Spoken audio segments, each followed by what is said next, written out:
تاراج کارواں۔ کربلا کی دوپہر کے بعد کی رقت انگیز داستان سننے سے پہلے ایک لرزہ خیز اور دردناک منظر نگاہوں کے سامنے لائیے۔ صبح سے دوپہر تک خاندان نبوت کے تمام چشم و چراغ، جملہ آوان و انصار ایک ایک کر کے شہید ہو گئے۔ سب نے دم رخصت دل کی زخمی سطح پر ایک نئے داغ کا اضافہ کیا۔ ہر تڑپتی ہوئی لاش کی آخری ہچکیوں پر امام علی مقام میدان میں پہنچے، گود میں اٹھایا، خیمے تک لائے، زانو پہ سر رکھا اور جان نثار نے دم توڑ دیا۔ نظر کے سامنے جن لاشوں کا انبار ہے ان میں جگر کے ٹکڑے بھی ہیں اور آنکھ کے تارے بھی، بھائی اور بہن کے لاڈلے بھی اور باپ کی نشانیاں بھی۔ ان بے گور و کفن جنازوں پر کون ماتم کرے، کون آنسو بہائے اور کون جلتی ہوئی آنکھوں پر تسکین کا مرہم رکھے۔ تنہا ایک حسین اور دونوں جہاں کی امیدوں کا ہجوم ایک عجب درد انگیز بے بسی کا عالم ہے۔ قدم قدم پر نئی قیامت کھڑی ہوتی ہے، نفس نفس میں الم و اندوہ کے نئے نئے پہاڑ ٹوٹتے ہیں۔ دوسری طرف حرم نبوت کی خواتین ہیں، رسول اللہ کی بیٹیاں ہیں، سوگوار مائیں اور آشفتہ حال بہنیں ہیں۔ ان میں وہ بھی ہیں جن کی گودیں خالی ہو چکی ہیں، جن کے سینے سے اولاد کی جدائی کا زخم رس رہا ہے، جن کی گود سے شیر خوار بچہ بھی چھین لیا گیا ہے اور جن کے بھائیوں، بھتیجوں اور بھانجوں کی بے گور و کفن لاشیں سامنے پڑی ہوئی ہیں۔ روتے روتے آنکھوں کا چشمہ سوکھ گیا ہے، تن نیم جاں میں اب تڑپنے کی سکت باقی نہیں رہ گئی ہے۔ عورت ذات کے دل کا آبگینہ یوں ہی نازک ہوتا ہے، ذرا سی ٹھیس جو برداشت نہیں کر سکتا۔ آہ، اس پر آج پہاڑ ٹوٹ پڑے ہیں۔ سب کے سب جام شہادت نوش کر چکے، اب تنہا ایک ابن حیدر کی ذات باقی رہ گئی ہے جو لٹے ہوئے قافلے کی آخری امیدگاہ ہیں۔ آہ، اب وہ بھی رخت سفر باندھ رہے ہیں۔ خیمے میں ایک کوہرام برپا ہے، کبھی بہن کو تسکین دیتے ہیں، کبھی شہربانوں کو تلقین فرما رہے ہیں، کبھی لختے جگر عابد بیمار کو گلے سے لگاتے ہیں اور کبھی کمسن بہنوں اور لاڈلی شہزادیوں کو یاس بری نگاہوں سے دیکھ رہے ہیں۔ امید و بیم کی کشمکش ہے، فرض کا تصادم ہے، خون کا رشتہ دامن کھینچتا ہے، ایمان مقتل کی طرف لے جانا چاہتا ہے۔ کبھی یہ خیال آتا ہے کہ ہمارے بعد اہل خیمہ کا کیا حال ہوگا، پردیس میں حرم کے یتیموں اور بیواؤں کے ساتھ دشمن کیا سلوک کریں گے۔ دوسری طرف شوق شہادت دامنگیر ہے، ملت کی تطہیر اور حمایت حق کا فرض نیزوں پر چڑھ کے آواز دے رہا ہے۔ بالآخر اہل بیت کے ناخدا، کعبہ کے پاسبان، نانا جان کی شریعت کے محافظ حضرت امام آپ بھی اب سر پر کفن باندھ کر رن میں جانے کے لیے تیار ہو گئے۔ اہل حرم کو تڑپتا، بلکتا اور سسکتا چھوڑ کر حضرت امام خیمے سے باہر نکلے اور لشکر اعداء کے سامنے کھڑے ہو گئے۔ اب ذرا سا ٹھہر جائیے اور آنکھیں بند کر کے منظر کا جائزہ لیجیے۔ ساری داستان میں یہی وہ مقام ہے جہاں انسان کا کلیجہ شق ہو جاتا ہے، بلکہ پتھروں کا جگر بھی پانی ہو کر بہنے لگتا ہے۔ 3 دن کا ایک بھوکا پیاسا مسافر تنے تنہا 22,000 تلواروں کے نرغے میں ہے۔ دشمنوں کی خون ریز یلغار چاروں طرف سے بڑھتی چلی آ رہی ہے۔ دروازے پر اہل بیت کی مستورات اشک بار آنکھوں سے یہ منظر دیکھ رہی ہیں۔ لمحہ لمحہ، منٹ منٹ پر درد و غم کے اتھاہ ساگر میں دل ڈوبتا جا رہا ہے۔ کبھی منہ سے چیخ نکلتی ہے، کبھی آنکھیں جھپک جاتی ہیں۔ ہائے رے تسلیم و رضا کی وادی بے عیاں، پھولوں کی پنکھڑی پہ قدم رکھنے والی شہزادیاں آج انگاروں پر لوٹ رہی ہیں۔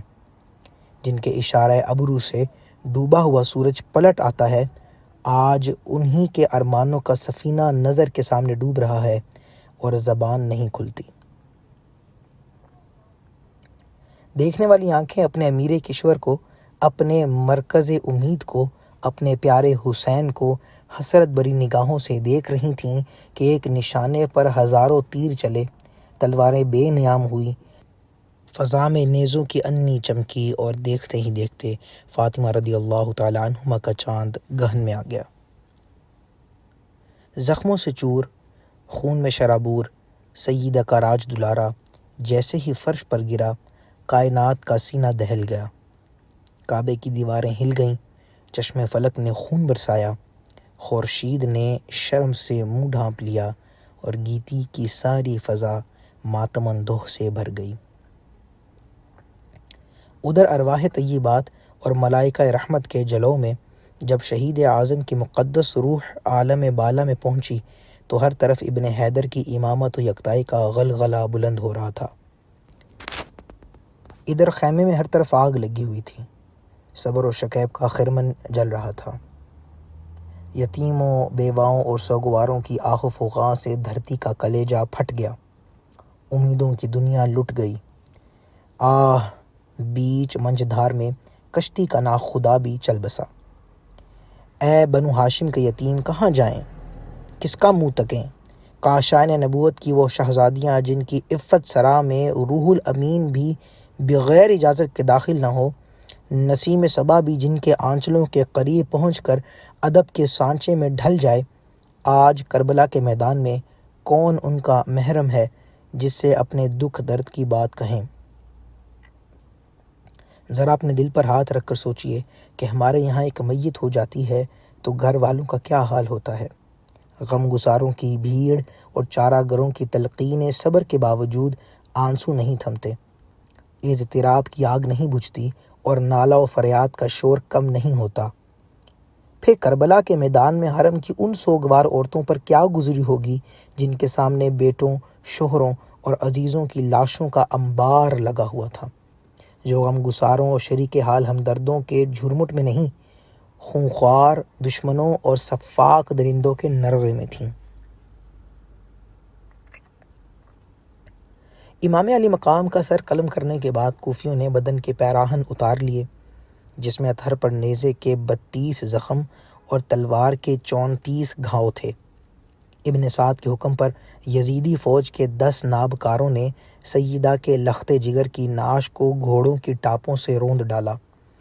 حضرت زینب اور شہربانو خیمے سے لرزہ خیز منظر دیکھ کر بلبلا اٹھیں اور چیخ مار کر زمین پر گر پڑیں۔ اس کے بعد شمر اور ابن سعد دندناتے ہوئے خیمے کی طرف بڑھے۔ بدبخت شمر نے اندر گھس کر پردگیان حرم کی چادریں چھین لی، سامان لوٹ لیا۔ حضرت زینب بنت علی نے غیرت و اضطراب کی آگ میں سلگتے ہوئے کہا، شمر تیری آنکھیں پھوٹ جائیں، تو رسول اللہ صلی اللہ تعالیٰ علیہ وآلہ وسلم کی بیٹیوں کو بے پردہ کرنا چاہتا ہے۔ ہمارے چہروں کے محافظ شہید ہو گئے، اب دنیا میں ہمارا کوئی نہیں ہے۔ یہ مانا کہ ہماری بے بسی نے تجھے دلیر بنا دیا ہے، لیکن کیا کلمہ پڑھانے کا احسان بھی تو بھول گیا؟ سنگ دل ظالم، ناموس محمد کی بے حرمتی کر کے قہر خداوندی کو حرکت میں نہ لا۔ تجھے اتنا لحاظ بھی نہیں ہے کہ ہم اسی رسول کی نواسیاں ہیں جس نے حاتم طائی کی قیدی لڑکی کو اپنی چادر اڑائی تھی۔ حضرت زینب کی گرجتی ہوئی آواز سن کر عابد بیمار لڑکھڑاتے ہوئے اپنے بستر سے اٹھ کھڑے ہوئے اور شمر پر تلوار اٹھانا چاہتے تھے کہ ضعف و نقاہت سے زمین پر گر پڑے۔ شمر نے یہ معلوم کرنے کے بعد کہ یہ امام حسین رضی اللہ تعالیٰ عنہ کی آخری نشانی ہے، اپنے سپاہیوں کو حکم دیا کہ اسے بھی قتل کر ڈالو تاکہ حسین رضی اللہ عنہ کا نام و نشان دنیا سے بالکل مٹ جائے، لیکن ابن سعد نے اس رائے سے اتفاق نہ کیا اور یہ معاملہ یزید کے حکم پر منحصر رکھا۔ شام ہو چکی تھی، یزیدی فوج کے سردار جشن فتح میں مشغول ہو گئے۔ ایک پہر رات گئے تک سرور و نشاط کی مجلس گرم رہی۔ ادھر خیمے والوں کی یہ شام غریباں قیامت سے کم نہیں تھی۔ حرم کے پاسبانوں کے گھر میں چراغ بھی نہیں جل سکا تھا، ساری فضا سوگ میں ڈوب گئی تھی۔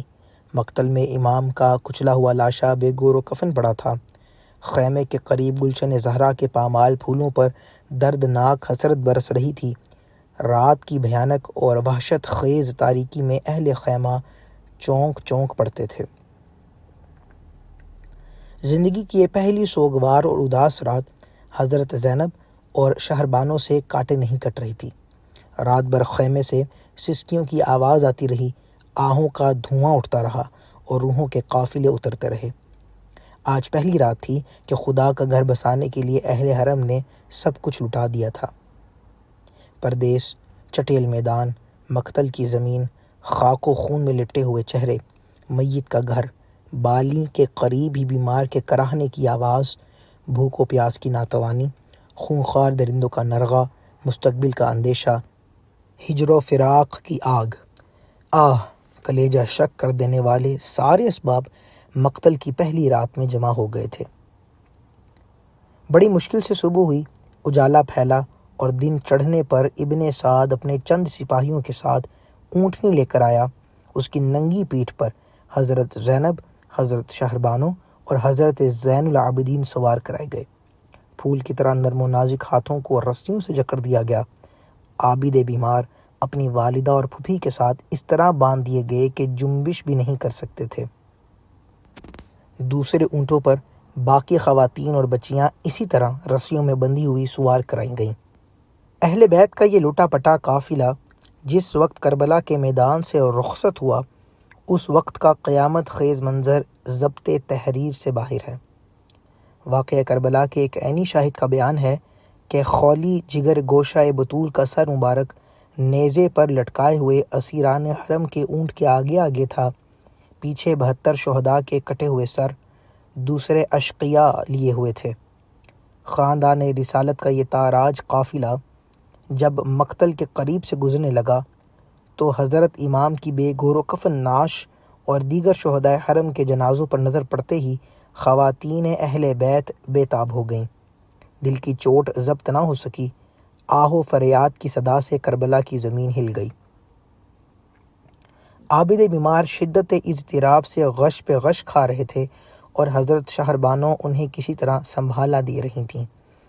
قیامت کا یہ دل گداز منظر دیکھ کر پتھروں کی آنکھیں بھی ڈبڈبا آئیں۔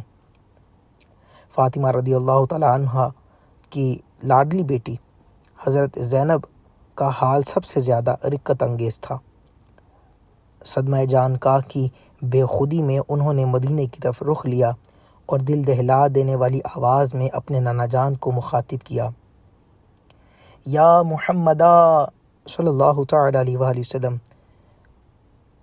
آپ پر آسمان کے فرشتوں کا سلام ہو۔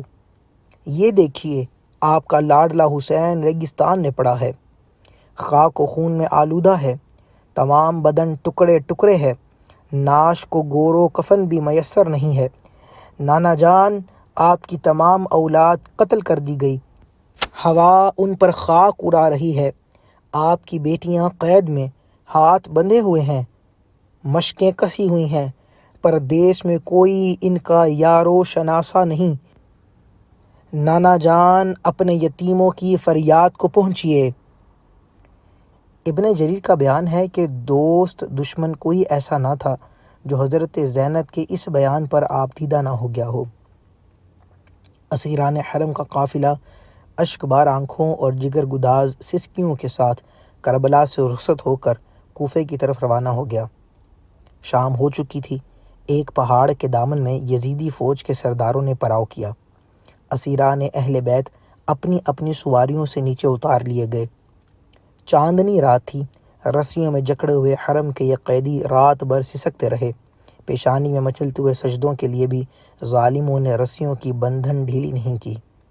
پچھلے پہر حضرت زینب مناجات میں مشغول تھیں کہ ابن سعد قریب آیا اور اس نے طنز کرتے ہوئے دریافت کیا، قیدیوں کا کیا حال ہے؟ کئی بار پوچھنے کے بعد حضرت زینب نے منہ ڈھانپ کر جواب دیا، خدا کا شکر ہے، نبی کا چمن تاراج ہو گیا، ان کی اولاد قید کر لی گئی، رسیوں سے تمام جسم نیلے پڑ گئے ہیں، ایک بیمار جو نیم جاں ہو چکا ہے اس پر بھی تجھ کو ترس نہیں آتا، اور نہیں تو ہماری بے کسی کا تماشا دکھانے اب تو ہمیں ابن زیاد اور یزید کی قربان گاہ میں لے جا رہا ہے۔ اتنا کہتے کہتے وہ پھوٹ پھوٹ کر رونے لگیں۔ حضرت زین العابدین نے پھوپھی کو تسلی دیتے ہوئے کہا، خون کے قاتلوں سے جور و ستم کا شکوہ ہی کیا ہے پھوپھی جان، بس ایک آرزو ہے کہ بابا جان کا سر میری گود میں کوئی لا کر ڈال دے اور میں اسے اپنے سینے سے لگا لوں۔ ابن سعد نے کہا، گود میں نہیں، تیرے قدموں کی ٹھوکر پر ڈال سکتا ہوں، اگر راضی ہو تو اقرار کر۔ ظالم نے پھر زخموں پر نمک چھڑکا۔ پھر حرم کے قیدی دل میں لا اٹھے۔ اضطراب میں بجھی ہوئی ایک آواز کان میں آئی، بدبخت، نوجوانان اس جنت کے سردار سے گستاخی کرتا ہے۔ کیا تجھے خبر نہیں ہے کہ یہ کٹا ہوا سر اب بھی دو جہان کا مالک ہے؟ ذرا غور سے دیکھ، بوسہ گاہ رسول پر انوار و تجلیات کی کیسی بارش ہو رہی ہے۔ صرف جسم سے رابطہ ٹوٹ گیا ہے، عرش کا رابطہ اب بھی قائم ہے۔ اس آواز پر ہر طرف سناٹا چھا گیا۔ اسی عالم اندوہ میں اسیران اہل بیت کا یہ تاراج قافلہ کوفہ پہنچا۔ مارے شرم و ہیبت کے ابن سعد نے شہر کے باہر جنگل میں قیام کیا۔ رات کے سناٹے میں حضرت زینب مناجات و دعا میں مشغول تھیں کہ ہلکی آواز کان میں آئی، بی بی میں حاضر ہو سکتی ہوں؟ نگاہ اٹھا کر دیکھا تو بڑھیا سر پر چادر ڈالے، منہ چھپائے سامنے کھڑی ہیں۔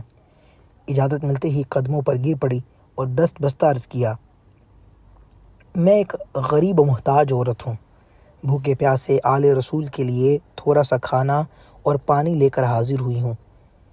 بی بی میں غیر نہیں ہوں، ایک مدت تک شہزادی رسول سیدہ فاطمہ رضی اللہ تعالی عنہا کی کنیزی کا شرف حاصل رہا ہے۔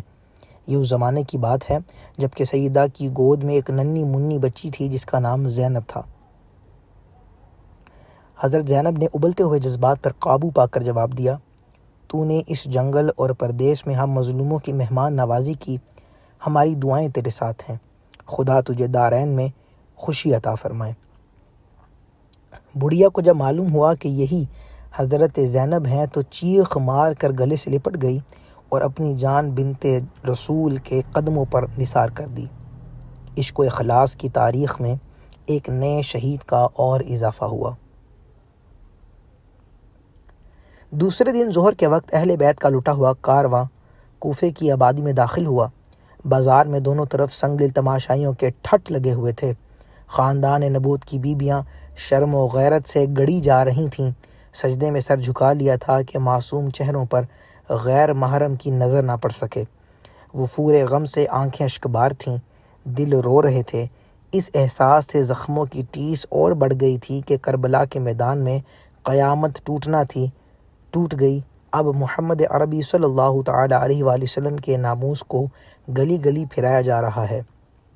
کلمہ پڑھنے والی امت کی غیرت دفن ہو گئی تھی۔ خوشی کے جشن میں سارا کوفہ ننگا ناچ رہا تھا۔ ابن زیاد کے بے غیرت سپاہی فتح کا نعرہ بلند کرتے ہوئے آگے آگے چل رہے تھے، جبکہ اہل بیت کی سواری قلعہ کے قریب پہنچی تو ابن زیاد کی بیٹی فاطمہ اپنے منہ پر نقاب ڈالے ہوئے باہر نکلی اور خاموش دور کھڑی حسرت کی نگاہ سے یہ منظر دیکھتی رہی۔ ابن زیاد اور شمر کے حکم سے سیدانیاں اتاری گئیں۔ عابد بیمار اپنی والدہ اور پھوپھی کے ساتھ بندھے ہوئے تھے۔ ادھر بخار کی شدت سے ذوف و ناتوانی انتہا کو پہنچ گئی تھی۔ اونٹ سے اترتے وقت غش آ گیا اور بے حال ہو کر زمین پر گر پڑے۔ سر زخمی ہو گیا، خون کا فوارہ چھوٹنے لگا۔ یہ دیکھ کر حضرت زینب بےتاب ہو گئیں، دل بھر آیا، ڈبڈبائی آنکھوں کے ساتھ کہنے لگیں، آل فاطمہ میں ایک ہی عابد بیمار کا خون محفوظ رہ گیا تھا، چلو اچھا ہوا کوفے کی زمین پر یہ قرض بھی ادا ہو گیا۔ ابن زیاد کا دربار نہایت تزک و احتشام سے آراستہ کیا گیا تھا۔ فتح کے نشے میں سرشار تخت پر بیٹھا ہوا ابن زیاد اپنی فوج کے سرداروں کی زبانی کربلا کے واقعات سن رہا تھا۔ سامنے ایک تشت میں امام علی مقام کا سر مبارک رکھا ہوا تھا۔ ابن زیاد کے ہاتھ میں ایک چھڑی تھی۔ وہ بار بار حضرت امام کے لبہائے مبارک کے ساتھ گستاخی کرتا تھا اور کہتا جاتا تھا کہ اسی منہ سے خلافت کا دعوے دار تھا۔ دیکھ لیا قدرت کا فیصلہ، حق سر بلند ہوا، باطل کو ذلت نصیب ہوئی۔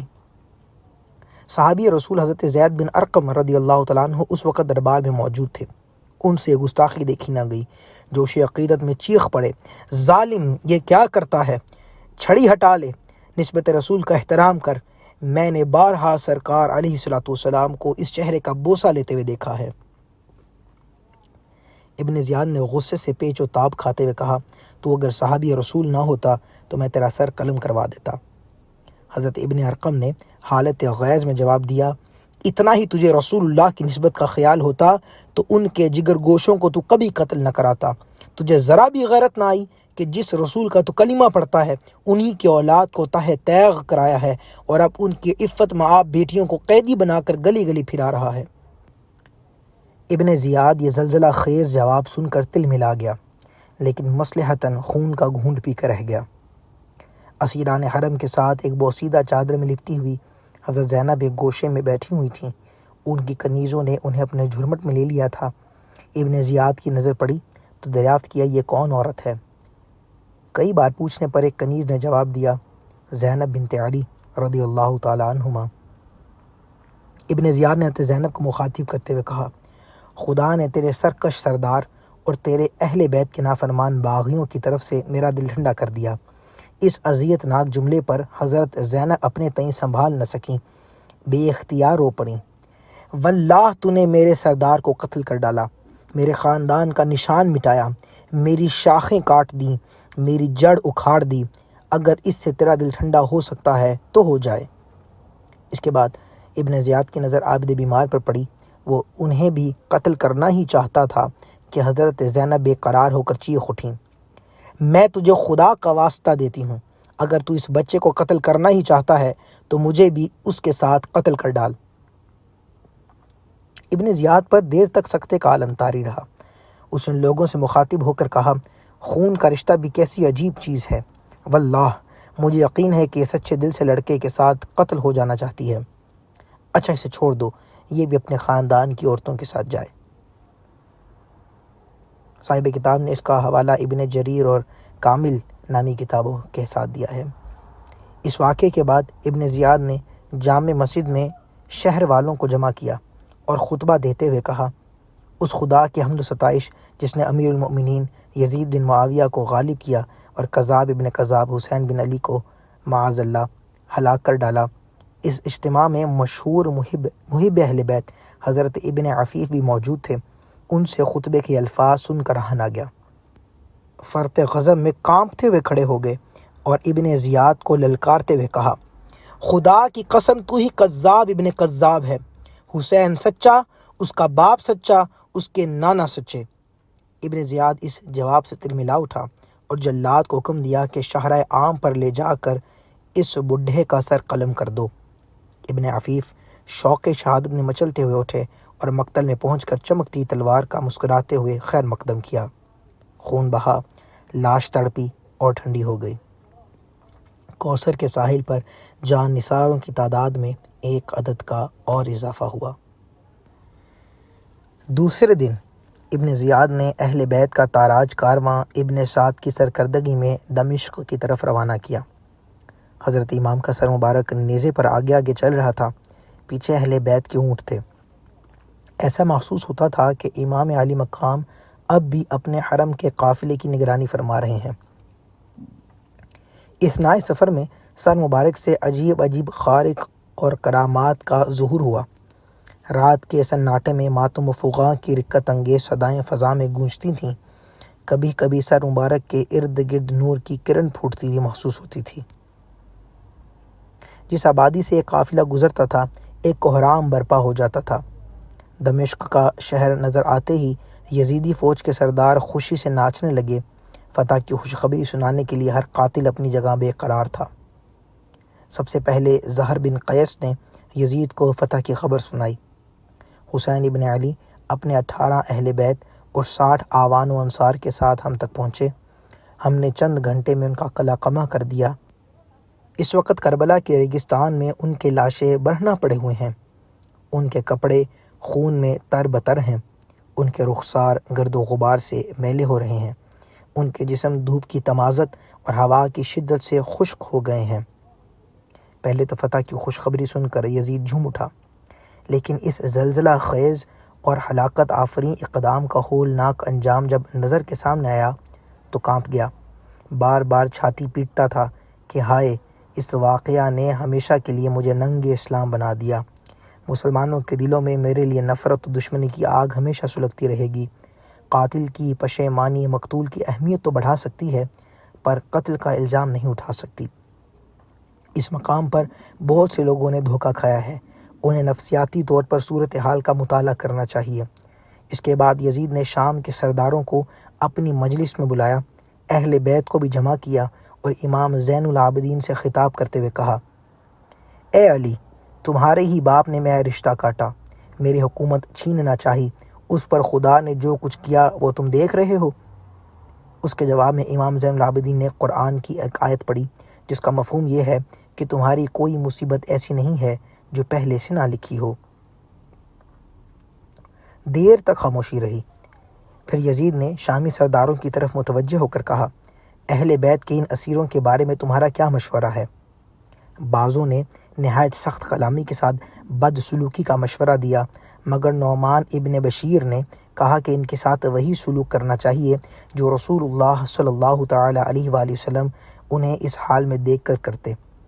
یزید نے حکم دیا کہ اسیروں کی رسیاں کھول دی جائیں اور سیدانیوں کو شاہی محل میں پہنچا دیا جائے۔ یہ سن کر حضرت زینب رو پڑی اور انہوں نے گلوگیر آواز میں کہا، تو اپنی حکومت میں رسول زادیوں کو گلی گلی پھرا چکا، اب ہماری بے بسی کا تماشا اپنی عورتوں کو نہ دکھا، ہم خاک نشینوں کو کوئی ٹوٹی پھوٹی جگہ دے دے جہاں سر چھپا لیں۔ بالآخر یزید نے ان کے قیام کے لیے علیحدہ مکان کا انتظام کیا۔ امام کا سر مبارک یزید کے سامنے رکھا ہوا تھا اور بدبخت اپنے ہاتھ کی چھڑی کے ساتھ پیشانی مبارک کی گستاخی کر رہا تھا۔ صحابی رسول حضرت اسلمی نے ڈانٹتے ہوئے کہا، ظالم، یہ بوسہ گاہ رسول ہے، اس کا احترام کر۔ یزید یہ سن کر دل ملا گیا، صحابی رسول کے خلاف کچھ کرنے کی ہمت نہ ہو سکی۔ حضرت زینب کی خواہش پر سر مبارک ان کے حوالے کر دیا گیا، وہ سامنے رکھ کر روتی رہتی تھیں۔ کبھی حضرت شہربانو اور ام رباب سینے سے لگائے بیتے ہوئے دنوں کی یاد میں کھو جاتی۔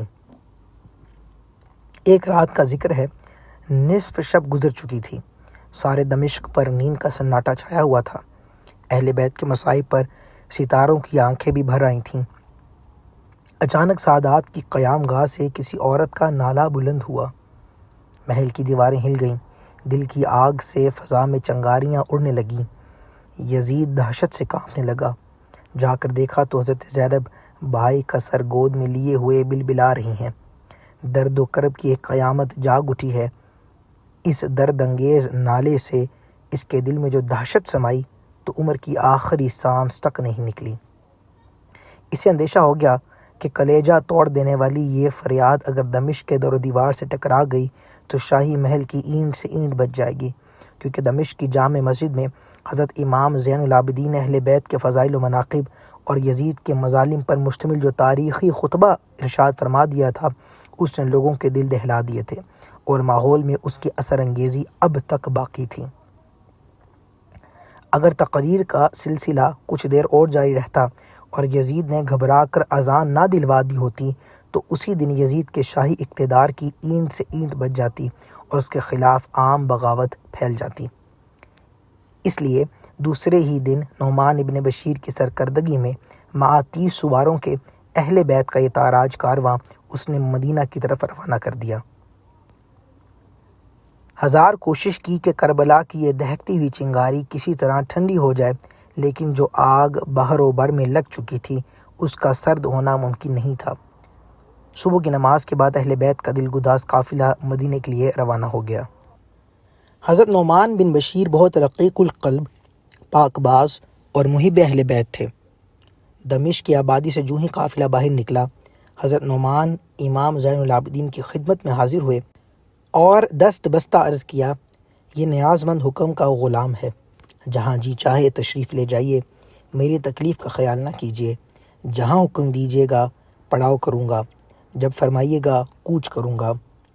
کچھ لوگوں کا کہنا ہے کہ حضرت زین العابدین وہیں سے کربلا واپس ہوئے اور شہداء اہل بیت کو دفن کیا، اور کچھ لوگ کہتے ہیں کہ کربلا کے آس پاس کی آبادیوں کو جب خبر ہوئی تو وہ ماتم کو نہ آئے اور شہیدوں کی تجہیز و تکفین کا فرض انجام دیا۔ آخر ذکر روایت زیادہ قابل اعتماد ہے۔ حضرت امام عرش مقام کا سر مبارک اب نیزے پر نہیں تھا، حضرت زینب و شہربانوں اور عابد بیمار کی گود میں تھا۔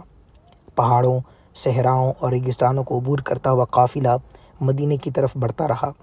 منزلیں بدلتی رہیں اور سینے کے جذبات مچلتے رہے، یہاں تک کہ کئی دنوں کے بعد اب حجاز کی سرحد شروع ہو گئی۔ اچانک سویا ہوا درد جاگ اٹھا۔ رحمت و نور کی شہزادیاں اپنے چمن کا موسم بہار یاد کر کے مچل گئیں۔ کربلا جاتے ہوئے انہی راہوں سے کبھی گزرے تھے۔ کشور امامت کی رانیاں اس وقت اپنے تاجداروں اور ناز برداروں کے ذل عاطفت میں تھیں۔ زندگی شام و سحر کی مسکراہٹوں سے معمور تھیں۔ کلیوں سے لے کر غنچوں تک سارا چمن ہرا بھرا تھا۔ ذرا چہرہ اداس ہوا، چارہ گروں کا ہجوم لگ گیا۔ پلکوں پہ ننھا سا قطرہ چمکا اور پیار کے ساگر میں طوفان امڑنے لگا۔ سوتے میں ذرا سا چونک گئے اور آنکھوں کی نیند اڑ گئی۔ اب اسی راہ سے لوٹ رہے ہیں تو قدموں کے نیچے کانٹوں کی برچھیاں کھڑی ہیں۔ تڑپ تڑپ کے قیامت بھی سر پہ اٹھا لیں تو کوئی تسکین دینے والا نہیں۔ خیمہ اجڑا پڑا ہے، قافلہ ویران ہو چکا ہے۔ شہزادوں اور رانیوں کی جگہ اب آشفتہ حال یتیموں اور بیواؤں کی ایک جماعت ہے جس کے سر پر اب صرف آسمان کا سایہ رہ گیا ہے۔ لبوں کی جنبش اور ابرو کے اشاروں سے اسیروں کی زنجیر توڑنے والے آج خود اسیر کرب و بلا ہیں۔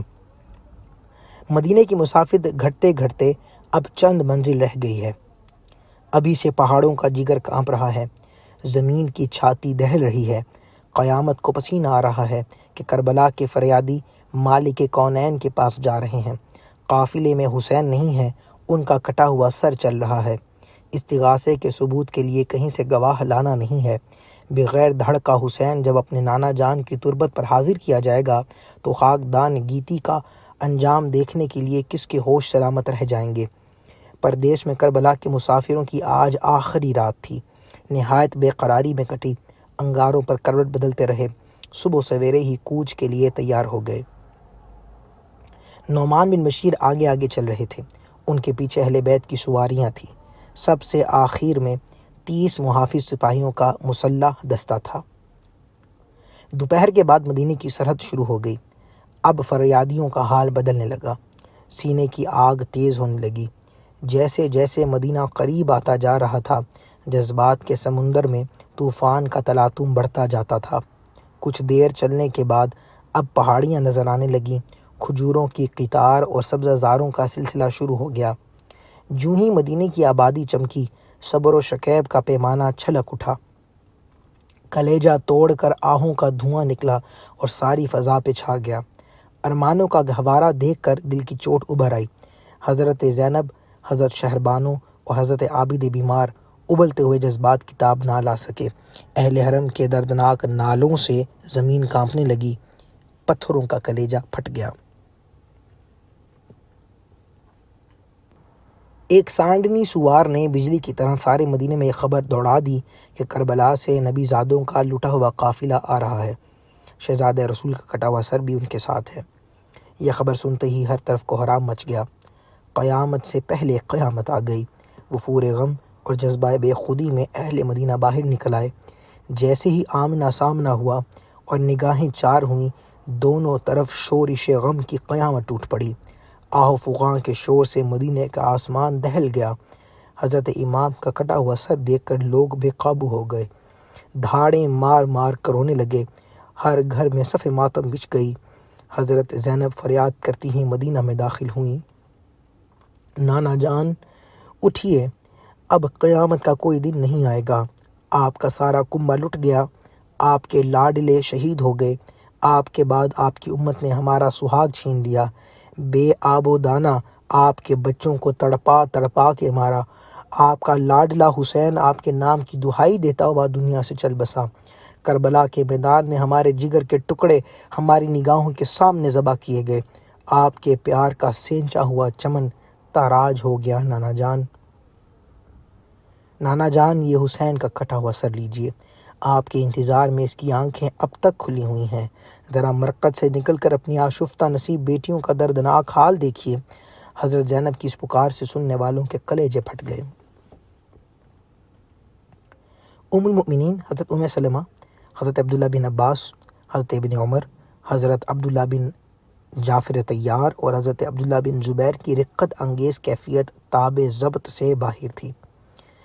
حضرت عقیل کے گھر کے بچے یہ مرثیہ پڑھ رہے تھے قیامت کے دن وہ امت کیا جواب دے گی جب اس کا رسول پوچھے گا کہ تم نے ہمارے بعد ہماری اولاد کے ساتھ یہی سلوک کیا کہ ان میں سے بعض خاک و خون میں لپٹے ہوئے ہیں، تلواروں، تیروں اور نیزوں سے ان کے جسم گھائل ہیں، ان کی لاشیں بے آب و گیا وادی میں پڑی ہوئی ہیں، اور ان میں سے بعض قیدی ہیں، رسیوں کے بندھن سے ہاتھ گیلے پڑ گئے ہیں۔ حضرت صغرا پچھاڑیں کھا کھا کر گر رہی تھیں، بار بار اپنی والدہ اور پھوپھی سے لپٹ لپٹ کر پوچھتی تھیں، ہمارے بابا جان کہاں ہیں؟ ہمارے ننھے علی اصغر کو کہاں چھوڑ آئے؟ بابا جان وعدہ کر گئے تھے کہ جلد ہی وہ واپس لوٹیں گے، جس طرح ہو انہیں منا کے لائیے۔ اپنے امام کا کٹا بسر لیے اہل بیت کا یہ تاراج کارواں جس دم روضہ رسول پر حاضر ہوا، ہوائیں رک گئیں، گردش وقت ٹھہر گئی، بہتے ہوئے دارے تھم گئے، آسمانوں میں ہلچل مچ گئی، پوری کائنات دم بخود تھی کہ کہیں آج ہی قیامت نہ آ جائے۔ اس وقت کا دلگداز اور روح فرسا منظر ضبط تحریر سے باہر ہے۔ قلم کو یارہ نہیں کہ درد و الم کی وہ تصویر کھینچ سکے جس کی یاد اہل مدینہ کو صدیوں تر پاتی رہی۔ اہل حرم کے سوا کسی کو نہیں معلوم کہ حجرہ عائشہ میں کیا ہوا، کربلا کے فریادی اپنے نانا جان کی تربت سے کس طرح واپس لوٹے۔ پروردہ ناز کا سر مرقد انور کے باہر تھا۔ رحمت کی جلوہ گاہ خاص میں جب جنت کے پھول ہی ٹھہرے تو نرگس کی چشم محرم سے اہل چمن کا کیا پردہ تھا۔ برزخ کی دیوار تو غیروں پہ حائل ہوتی ہے، اپنی ہی گود کے پروردوں سے کیا حجاب۔ حضرت زینب، حضرت شہربانو، حضرت ام رباب، عابد بیمار و ام کلثوم و سکینہ، یہ سب کے سب محرم اسرار ہی تھے۔ اندرون خانہ کیا واقعہ پیش آیا کون جانے۔ اشکبار آنکھوں پہ رحمت کی آستین کس طرح رکھی گئی، کربلا کے پس منظر میں مشیت الہی کا سربستہ راز کن لفظوں میں سمجھایا گیا۔ پس دیوار کھڑے رہنے والوں کو عالم غیب کی ان سرگزشتوں کا حال کیا معلوم۔ مرقد رسول سے سیدہ کی خوابگاہ بھی 2 ہی قدم کے فاصلے پر تھی۔ کون جانتا ہے لاڈلے کو سینے سے لگانے اور اپنے یتیموں کے آنسو آنچل میں جذب کرنے کے لیے مامتا کے اضطراب میں وہ بھی کسی مخفی گزرگاہ سے اپنے بابا جان کی حریم پاک تک آ گئی ہوں۔ تاریخ صرف اتنا بتاتی ہے کہ حضرت زینب نے بلک بلک کر کربلا کی داستان زلزلہ خیز سنائی۔ شہربانو نے کہا، خاندانی رسالت کی بیوہ اپنا سہاگ لٹا کر در دولت پر حاضر ہے۔ عابد بیمار نے عرضی کی، یتیمی کا داغ لیے حسین کی آخری نشانی ایک بیمار نیم جاں شفقت و کرم اور صبر و ضبط کی بھیک مانگتا ہے۔ آہ فغاں کا ابلتا ہوا ساگر تھم جانے کے بعد شہزادہ کونین حضرت امام علی مقام کا سر مبارک مادر مشفقہ حضرت سیدہ کے پہلو میں سپرد خاک کر دیا گیا۔ دریا کا بچھڑا ہوا قطرہ پھر دریا میں جا ملا، پھر اٹھتی ہوئی موجوں نے اسے آغوش میں لے لیا۔